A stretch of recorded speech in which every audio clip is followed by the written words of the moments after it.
education has anything to do with it? Because they always say, you know, the multiplex audience. You know, and more than education, it is about exposure to international culture. Awareness. Yeah.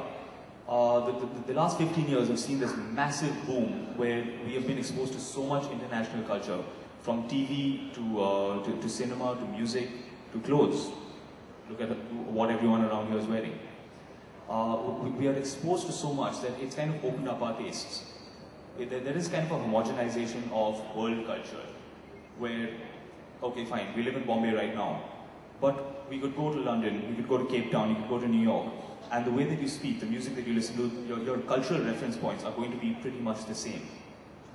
And that is interesting. That, I think, is a major contributor to this. Like even something like Dirty Picture, do you think that was breaking the boundaries of the taboo, you know, the sex taboo that we have and the whole... You know, this sex taboo, it's such hypocrisy. It is. Because, billion people. Because it's about someone who actually existed. It is based off, semi-based off a real person. And for the fact that her films did well back then shows this concept of taboo is a public face. It's something that we talk about. It is something that we hide behind. We go home, everyone's on the net. Yes. Good point. Okay, can you really change the youth's perception of you? So, do you think they're open to conversation, like on Twitter, Facebook, you know, all of those social networks? You know, this is the great thing. The fact that young people today have such strong bullshit detectors, they are willing to change their perception in a moment. Yeah. Right now, there may be someone who I don't like. There may be a product that I think is stupid. There may be an actor whose work I've never liked. One film, one role, one appearance on TV where he says, you know what, I messed up. I'm gonna do something different now. The ability to laugh at yourself, the ability to admit your mistakes and say that you're gonna try harder and do something better. People are forgiving. You will be amazed at how forgiving people are. They are. So, is there anything that you can give of a celebrity that maybe you had a perception of, and then when you met them you were like, oh my god, this is so different to what I thought? Being someone who's grown up in a film family and having seen a lot of the stuff from behind the scenes, I've always been very wary about forming opinions of people without meeting them. Okay. Just because I know how false that can be. Yeah, definitely. There are any number of people out there who you think, wow, you know, this guy's amazing, he's such a wonderful person, and you meet them and it's a big letdown. Yeah. And there are people who you would never have liked, and you meet them and this guy is wonderful, he's such a nice person, I really like him. Yeah. So I stay away from making any kind of judgments about people until I get to meet them face to face, shake their hand, poke them and see what's real. Has anyone ever come up to you and said, oh my god, you're so much nicer in real life? Cyrus Rocha, I don't think anyone's ever said that to you.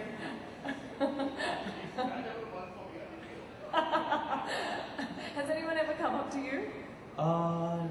Not quite that way, but I think I have changed people's perception of me through other stuff that I do.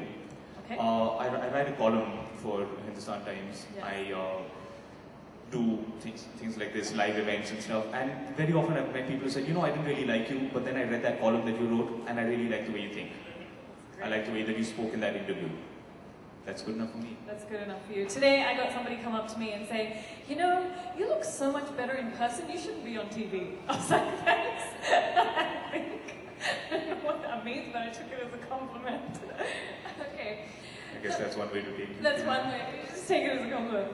So, look, the youth, I mean, working for MTV, we know that the youth are so fickle-minded, and at 1 second they can love you, and the next minute they can love somebody else. And, you know, even when I sit in front of the television for that matter, I'll be flicking the TV like this, and if in the first 5 seconds you don't capture me, I'm gone. And it's kind of like a film also, you know, it's like a book. But the youth are just getting more and more impatient as we kind of carry on through the years. And also, like you were saying, they want real, right? So how do you keep them, you know, to love you and not move away from you? You know, this is something that we face every time we're trying to promote a movie. Yeah. You have so many people complaining about man, you guys promote so much, you're always everywhere, you're doing this, you're doing that.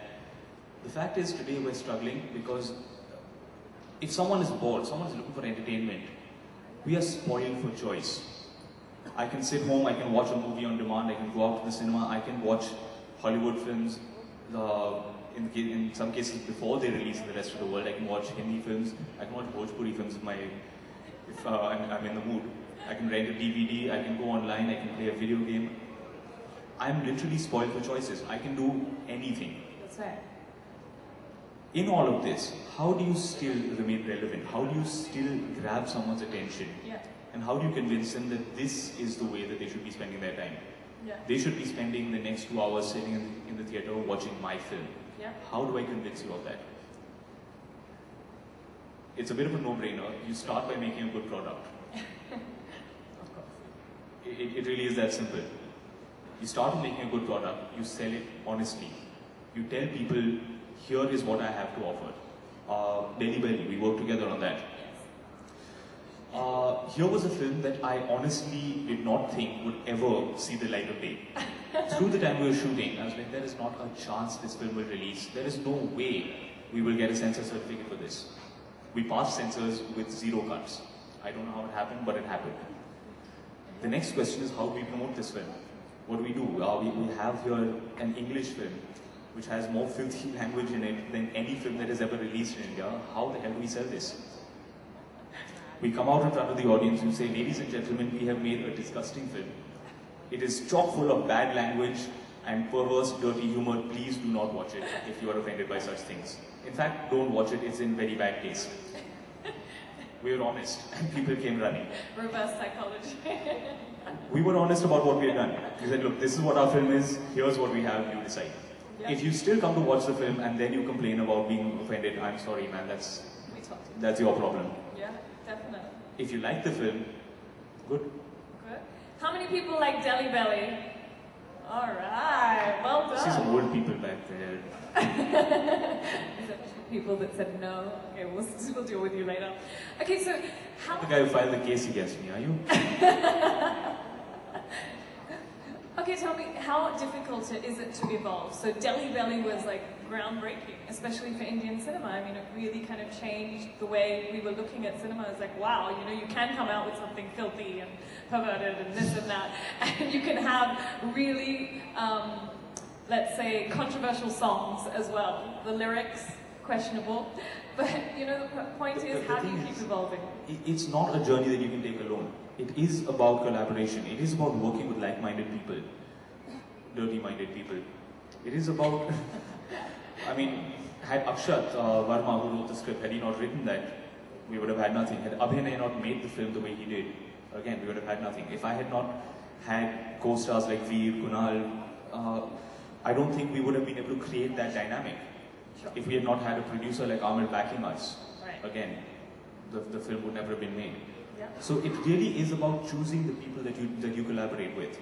You have to collaborate with people who are as interested in pushing boundaries as you are. And You have to work with passionate, creative people. People who are not going to say, dude, chalta hai, I got my money, it's okay. Right. Choosing your collaborators, choosing who you align yourself with, who you associate yourself with, is such an integral part of being successful. Yeah. Yeah. No, definitely. Okay. Now, this is, I think, the question that everybody probably wants to know. What does it mean to be a popular youth icon today? Because, I mean, everyone can say, yes, you're a youth icon. They can tell me, they can tell all the VJs, actors, everybody, yeah, you're a youth icon. But how important is it for you to be a popular youth icon today? Look, there's 2 ways to look at this. For my part, I've always felt that the relationship between an actor and an audience is something that grows over time. So when I started off with Jaane Tu, that film spoke to a certain group of people. And as I grow older, those people will grow older with me. Yes. As I hit my 30s and my 40s, my audience is going to grow up with me. Sure. And I will always make films that will relate to them. 20 years from now, there's going to be a new young kid who's going to burst onto the scene, and he's going to speak to that audience. I'm going to speak to the audience that's grown up with me. Sure. I think it's always again, this is purely my opinion, I think it's important to connect with that audience, the people who are your core audience. Okay. You have to speak to issues that relate to them. Sure. In the kind of films that you do, you have to talk to them, you have to make films that will resonate with what they're going through in their lives. Further to that, if you are endorsing products, if you are standing for some kind of a social cause, again, I like to align myself with things that I feel strongly about and that I think will resonate with people who I connect with. Sure. Okay, that's a... Again, it is not necessary. Very often, there is talk of social responsibility. There's talk about, what are you doing to make things better? Yeah. I don't think it is the responsibility of entertainers, of actors, singers, filmmakers to better society. It is purely a personal responsibility that you take on. I can choose to be relevant, or I can choose not to be. Sure. But ultimately, it is a personal choice. Do you think it's better that the path you're taking in terms of being honest to who you are, taking up ads or brand endorsement that suit you and your image? Do you think that works for you better? Because, that's a more honest way. Because honestly, I'm going to just say it. Fair and lovely products and all of that, men and women endorse, I can't stand it. I wouldn't do it. I'd never do it. But would you do something like that? Do you think that's your image, to tell people to be fair and then you'll win awards and things like that, which is absolute rubbish, but let's not go there.